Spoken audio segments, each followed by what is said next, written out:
Bakit? Yung mga tao, sumisigaw sila ng aswang. Aswang na bata! Ha? Eh, paano nila nalaman na aswang ka? Wala po akong ginagawa. Kausap ko lang yung isang tao. Vey, yung totoo. Totoo! Kausap ko lang yung isang tao. Tapos, natanggal yung ulo ko!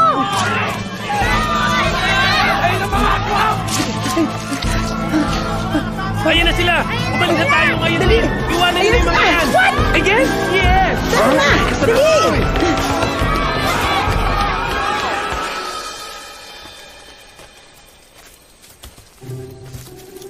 Mama, I'm sorry. Dahil sa akin, It's lumipat alright, tayo. anak. Eh, alam ko namang maiinip ka eh. Kaya kahit pinagbawalan ka namin huwag kang lalabas, eh ginawa mo pa rin. Hoy, tigilan nyo na si Vey. Hindi niya kasalanan yon. May naisip ako. Doon na tayo sa Manila tumira. Sa bahay namin. Panahon na siguro para makilala niyo yung lolo't lola niyo. Manila? Eh, hindi ba mas maraming tao dun? Huwag kang mag-alala, mahal. Nag-iisa lang yung bahay namin doon. Wala kaming kapitbahay. Sure? Sure.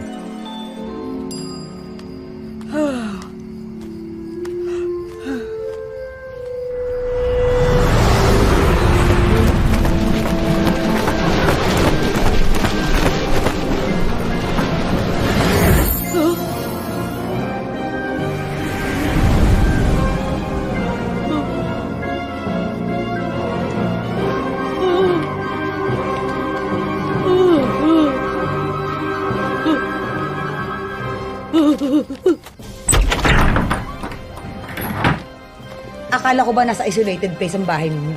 Kala ko din eh. Dati naman, nag-iisang bahay lang to rito eh. Dad, ba't parang walang tao? Inang! Itang! Nag-abroad yata yung mga magulang ko. Ah! Si Labo. Dito rin nakatira yun. Labo! Mukhang malabo yan, may bu.